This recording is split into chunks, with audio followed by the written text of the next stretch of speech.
Hey guys, Joe here from Digital Wood Products. I just wanted to record a short video here. I might do it in a couple of parts, and I know it's going to cause a big rift in the video here because everybody's got their opinion. This one is mine. I would love to hear your guys' feedback on what your opinion is and how you handle it. But explicitly, I want to be talking about what makes a good drawing template for Autocad. So if you're looking at my screen now, so you can see this drawing template. We're in the model space right now, and we have all these different scales set out, right? So now, number one, it's murderous to maintain this, so if you have to maintain different symbols and all that kind of stuff, this is what I consider a bad drawing template, because the dimension styles are just completely whacked out, and you don't need to do it like this. You can do kind of what I call a pseudo annotative, or you can do annotative dimension styles to consolidate how much stuff that you have here and how much stuff that you have to maintain. So for me, for example, I will never have this, okay? Simply because I don't want to have to keep switching my dimension styles. And let's say if I wanted to make a change in my dimension style, well, now I have to go through each scale, right, and change my text and my arrows or whatever I'm going to do, and it becomes laborious. Like it's a job just to get in there and actually change something, versus I'll show you on this template here, right? We have one dimension style, right? Now, in here, and I have it called one dim just so you can have an example. So the whole purpose of doing this, right, is so when you're on a page here and we pop a viewport, sorry, my screen came up on the other one, right? So we pop a viewport over here.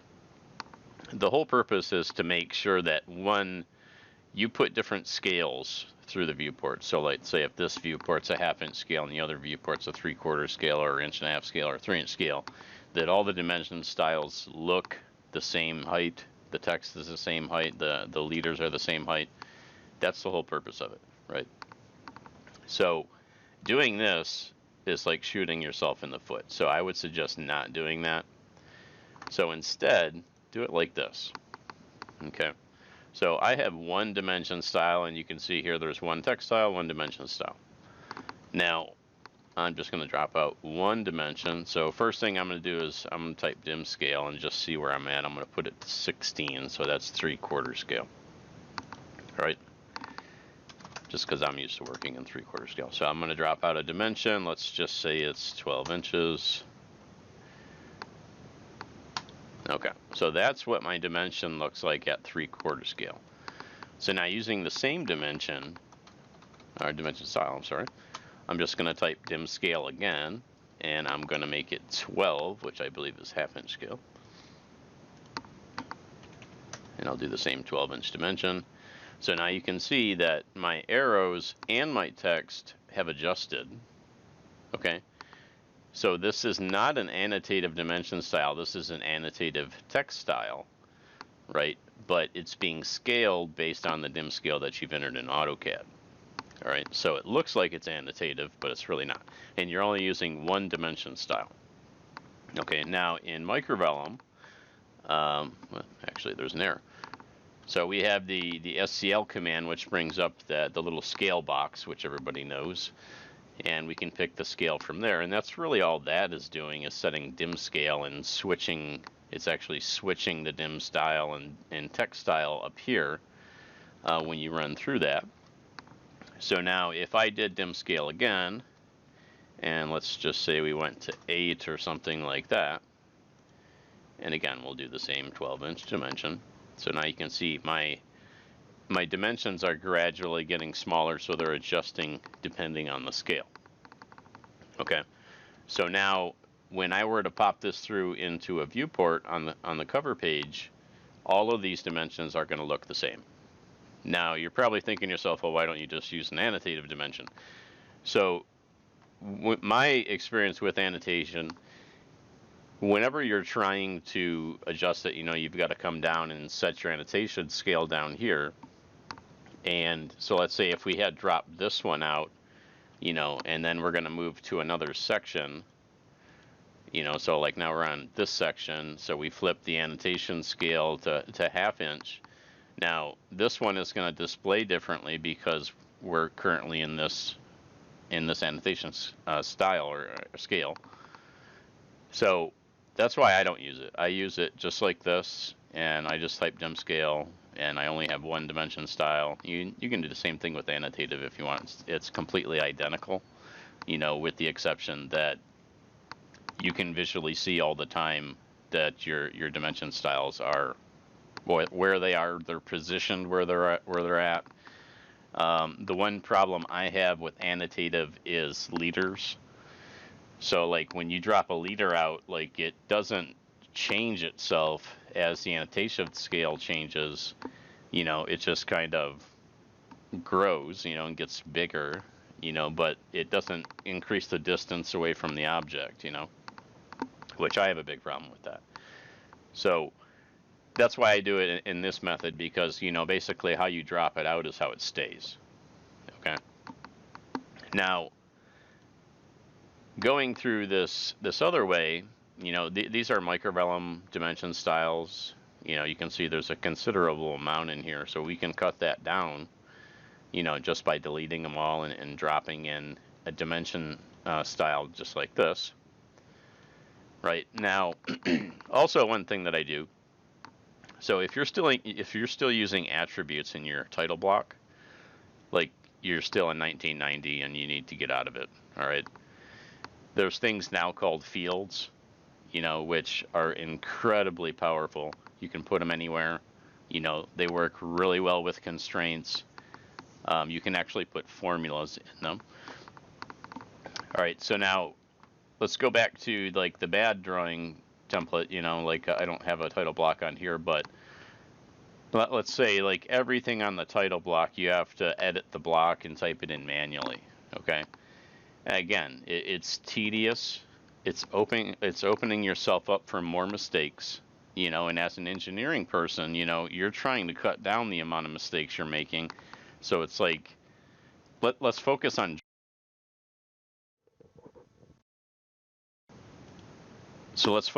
drawing instead of, all the other stuff.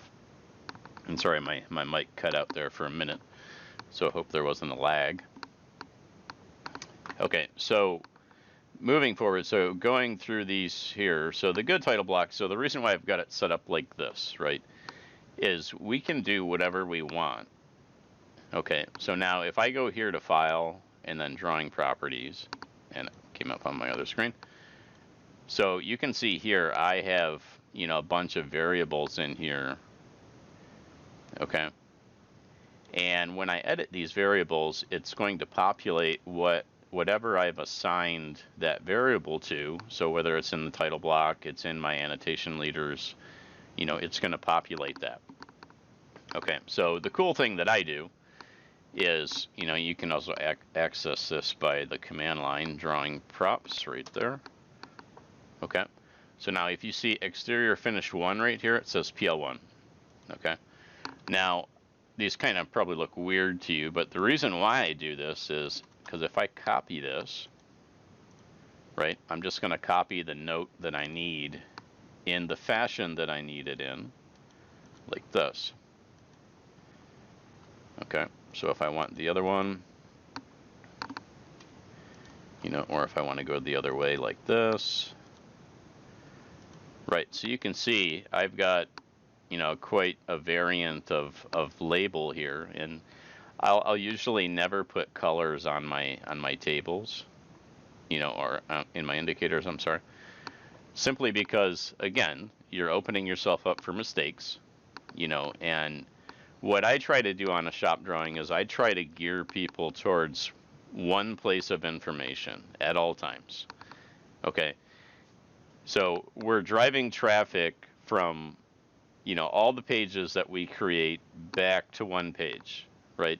So their mindset is, if I need information, I'm going to go to this area, and that's where they're supposed to go, which is typically the cover page. So like here's our cover page, and you know, you can add different tables to this if you want, you know, but I will always use a tag identifier like this, just so you know, I can swap out the color at any time and I don't have to go back and retag anything. I don't have to worry about my note being too long and I have to reposition it in a specific section.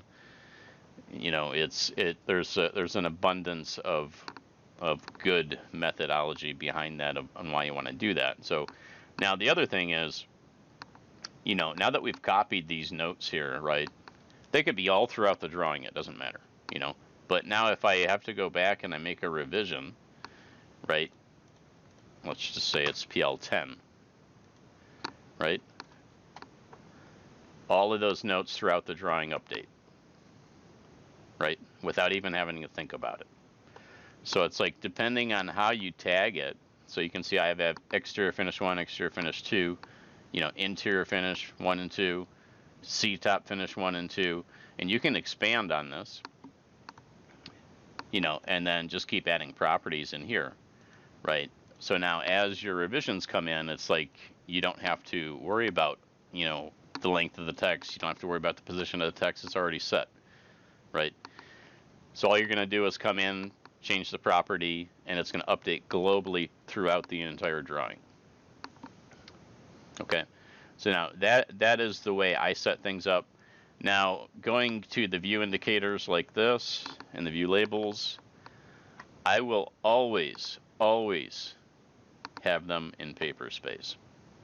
So again, going back to this example, right, so now I have my view labels here, which means I have to scale them up and down, or I have to have a set of these labels in each scale. So when I pop that through into paper space, it shows up the same size on all drawings, right? It's counterproductive. So now again, going back to this guy, right, so now that once I move them into paper space, right, I've eliminated that factor of them being the wrong size, because they're always going to be in paper space, so I'm using the same ones over and over again, so I don't have to worry about that. All right, so now also here, like, these are dynamic blocks, so I don't have to worry about it being in the wrong orientation. You know, I can flip it around, stretch it out, or spin it around if I wanted to, right? So, you know, again, so like if you're dealing with static elements, and you can see like the text in the middle is staying exactly parallel to the screen, right? Despite how I change the arrow. Same thing with this one, right? So it's always readable. You don't have to worry about it. Now, again, so if you take a look at my view label, you can see the gray area, okay? So this is part of a field, right? So again, I don't have to label it. Now, my methodology is I do one drawing for one room, okay? And the reason for that is automation, right?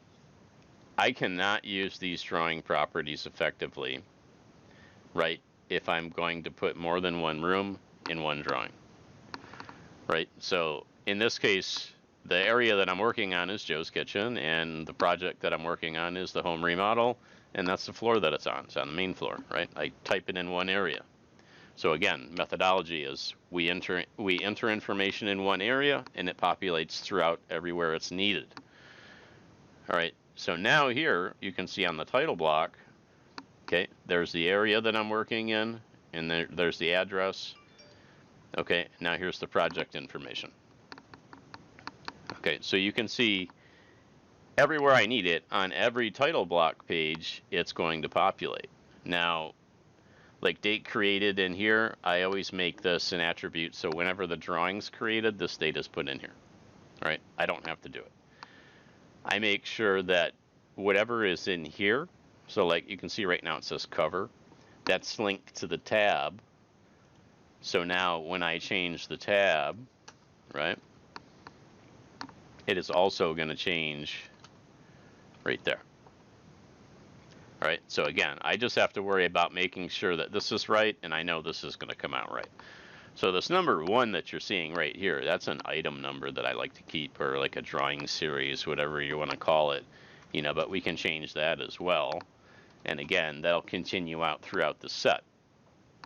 Now, if I wanted to numerically itemize these, you know, I can change this thing up a little bit. So let's just edit this block and I'll show you how I do that. Okay.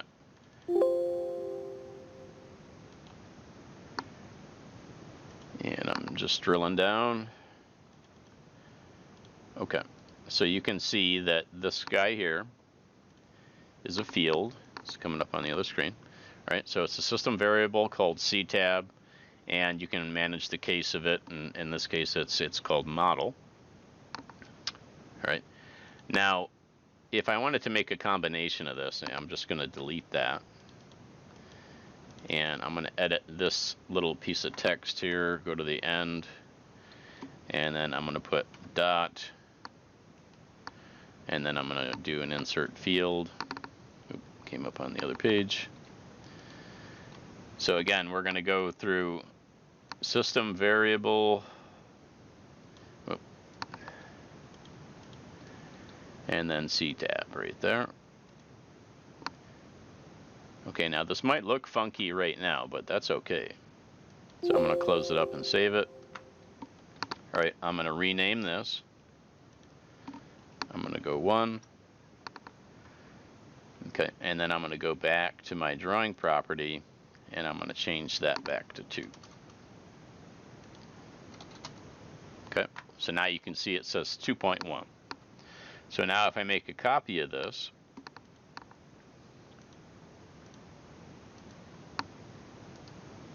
okay, and I rename this to 2, so now I'll switch tabs. So now you can see this page says 2.2 and this page says 2.1.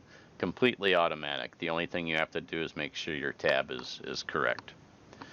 All right, so like that in itself is super powerful because it's cutting down the amount of BS you have to go through as a draftsman to make sure that everything is in alignment, because you know as soon as you release that drawing to the shop, those shop people are going to come in and bitch up a storm, and they're going to rail you on every little thing. So the more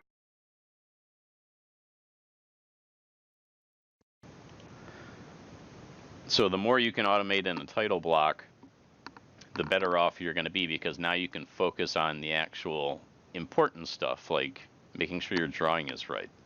You know, you don't have to worry about the title block so much. So the title block for me takes literally like 2 minutes to fill out. You know, the paper space, same amount of time, right? It's like I can fill out my paper space 10 times faster than the average person just because of the automation that I have in place. Now, if you're the type of person that draws, you know, in basically the entire project in one drawing, you're shooting yourself in the foot because you can't take advantage of this automation, right? Now everything becomes a manual process because now you have to manually determine, you know, where series 1 stops and series 2 begins, right?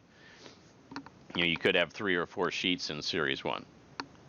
You know, or unless you just let your pages run off like 1 through 10 and you just kind of collide all the drawings into one, you know, but still you're going to have to manage, like, what does my title block say for, you know, series 1? What does my title block say for series 2? And I have to manually edit it, you know, and you have to keep manually editing it.